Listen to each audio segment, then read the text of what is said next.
This is video 2. If you haven't seen video 1, I recommend you watch that one first, because this video is a continuation from video 1. So let's go back to the scales.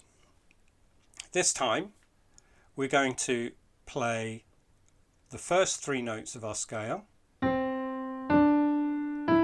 instead of going to the 4th finger, we're going to bring our thumb underneath and play the F with our thumb. Let me show that again. So we play three notes, 1, 2, 3, which is C, D, E. Then your thumb comes underneath your 3rd finger and plays the F, instead of your 4th finger doing it.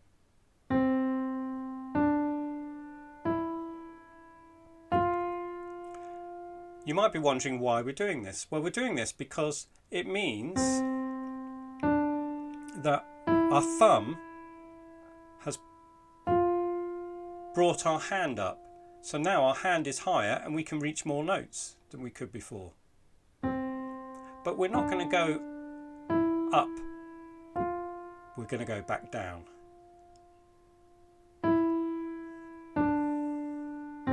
Let me show you that again. So thumb, 3rd finger, thumb goes under to the F, then the 3rd finger goes back to where it just came from. It goes back to the E, D, C. Show you again. So the thumb is on the C, and then the thumb will be on the F. And then 3rd finger goes back to where it just came from.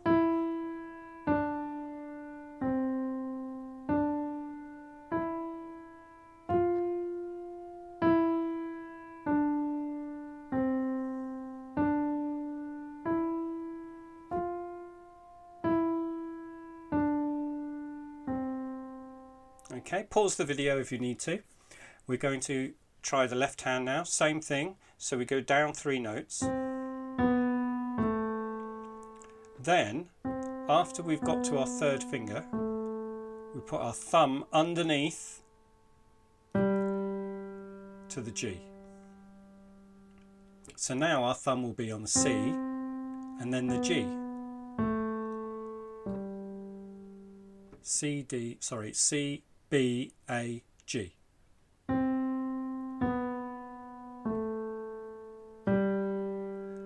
Now see if you can go back up again. So thumb goes under the 3rd finger, then put the 3rd finger back to the A, so you can go back again. So you just bounce back.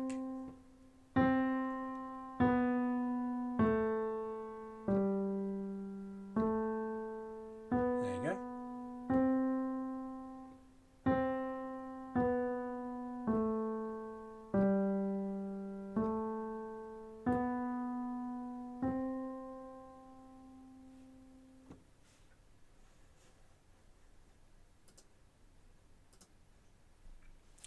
So next we'll try both hands at the same time. So both thumbs on C.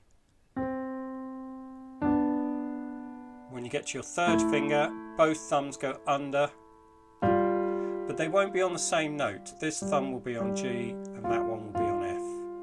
Then 3rd fingers, make sure it's your 3rd and not your 2nd. Your 3rd finger goes back.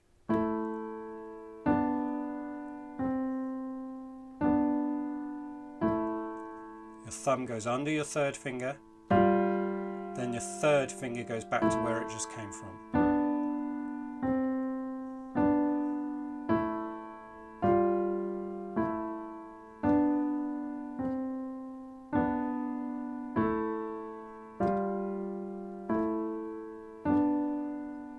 One more.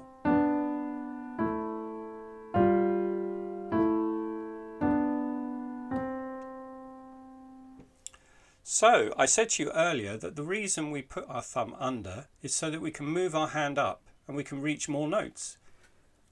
Because normally when you play your scale, you get to there and you've run out of fingers. We can't go any higher. You wouldn't be able to reach the next note unless you went to hospital and you had an extra finger put on. But that would look a bit strange. There is actually a family of people that all have an extra finger in their hands. Must be very useful. But for the rest of us, we have to do this. Put your thumb under, and now your hand is higher up. And we can keep going up the scale until we get to the next C, high C. Let me show you that again. So start here. So we call this C position because your thumb is on C. Then move your thumb under to the F, and our hand is now higher up. It's now in F position. Get all your other fingers ready.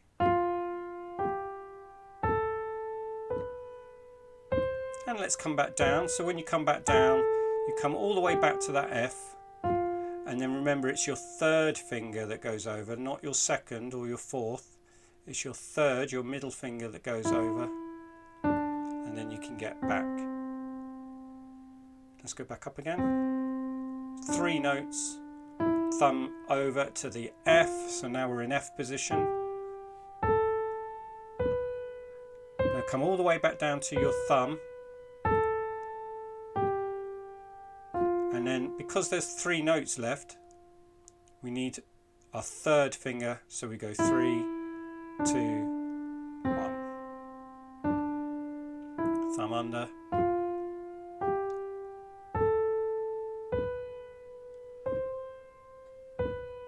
When you're coming back, you go all the way to your thumb first, then third over, because you've just got 3 notes to finish with. I hope you're remembering to keep your wrist relaxed and you're moving your fingers, not your whole hand up and down.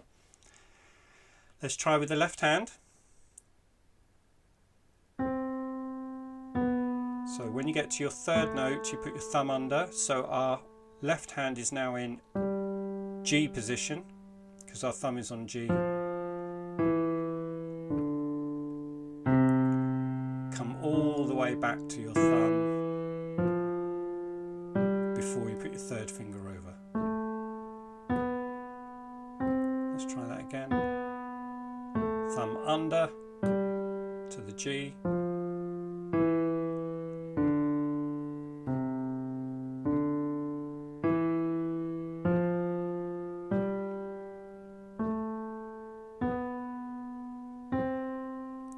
You know what's coming next. Both hands together. Once you get to your third finger, put your thumbs under, and you'll notice this thumb is on G, that one's on F.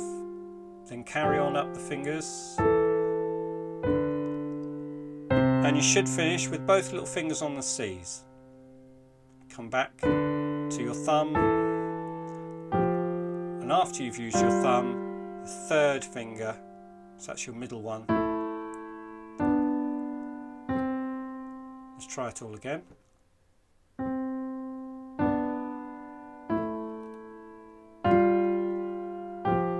If you find this too easy because you've already done this, then of course you can do this faster.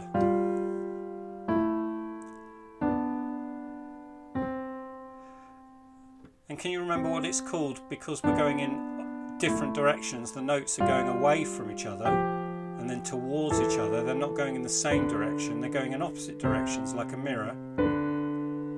It's called contrary motion. Contrary motion. Good. Do you remember when we did the arpeggio? We did that. But if we wanted to get to another note, we've run out of fingers. So we have to use our fingers differently. And it's not like the scale where you put your thumb under. It's different. Let me show you. We're still going to do C, E, G. So we're doing the same notes we did on the arpeggio before, C, E, G. But instead of using your thumb, your middle finger and your little finger, 1, 3, 5, you're going to use your thumb, your next finger, which is the one that normally plays D, which is finger 2. So it's like your finger 2 is in the wrong place, it's playing the wrong note. And then finger 3 on the G. So I'm using those 3 fingers. I'm not using 4 and 5.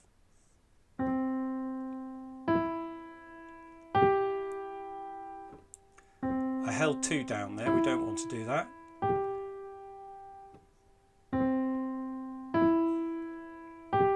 Make sure you're not using the last 2 fingers, so it's 1, 2 and 3. And then back down again, keeping your wrist nice and relaxed.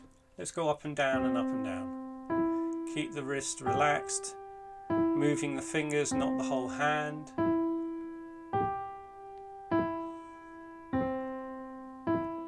You might find that this is a bit of a stretch for you. You really have to stretch your fingers. If you've got quite small hands, you'll find this difficult unless you've got small keys on your keyboard.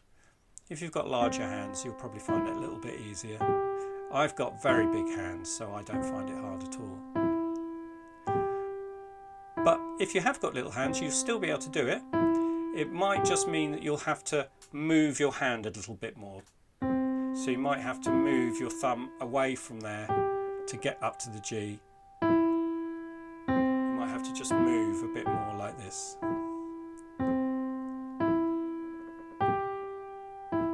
Okay, so left hand. So remember we did the arpeggio with C, A, F. But now we're going to use thumb, then our second finger, so we're going to stretch so it's on the wrong note, and then third finger. So we're not missing any fingers out, using 1, 2, 3.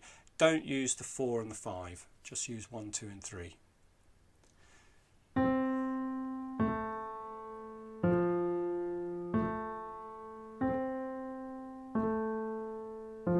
Again, if you've got small hands, you might need to move your hand over a bit to get the notes like this. Just move your hand if you need to.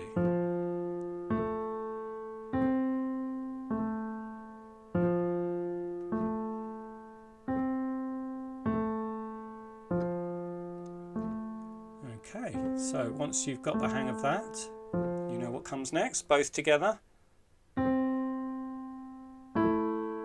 Make sure you're not using your 4th and 5th fingers. It's just 1, 2 and 3 in each hand, so you're stretching apart.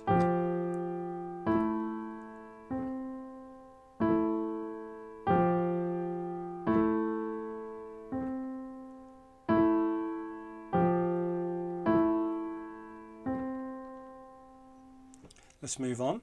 So this time we're going to use 1, 2 and 3 on C, E, G.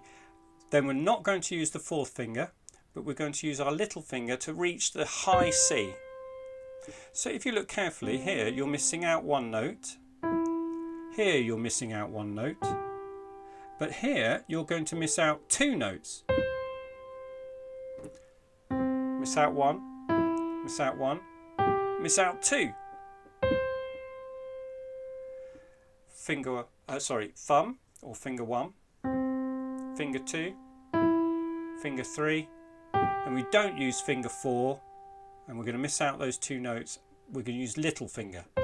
So we're not using the 4th finger, this one at all. We're just using those. And again, if you've got small hands, you might have to move your hand as you do it so that you can reach that top C. And then see if you can come back. Now when you come back, remember where your fingers were. So you use the same fingers and hit the same notes. So when you come back, I'm going to go back to that 3rd finger on the G. So it goes back to where it came from. So the 3rd finger's on the G, then I miss out 2 to get to the high C, and then I miss out 2 and go back to that G again where it came from. So you just go back to where you came from. So this is a full arpeggio, and it's a full arpeggio because you get to the high C again. The distance from a low C to a high C is called an octave, because if we count from here, we get to an 8. 1, 2, 3, 4, 5, 6, 7, 8. Oct means 8, doesn't it? Like octopus, which has 8 legs. So that's 8 notes. Do you remember when we counted from here and we got to the E, we called that a third? 1, 1, 2, 3. But if I count from here and I go to the C, 2, 3, 4, 5, 6, 7, 8. So when you get to the same letter name, but the next one up, it's always 8 notes. It's always an octave.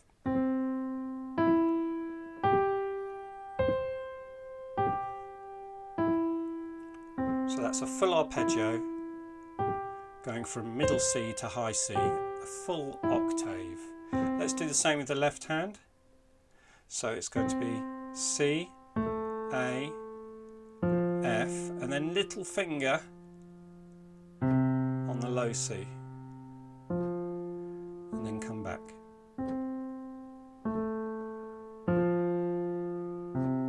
So again, we're not using the fourth finger, and remember we're missing out one note again, then missing out 2 notes.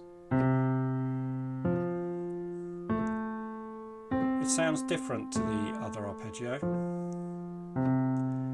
When you play these together, it doesn't sound very nice. It sounds a bit odd. So let's try it together.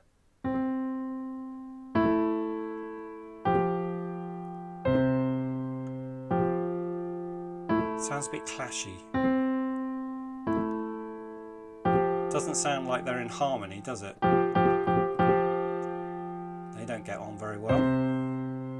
They do. That's because they're both C's.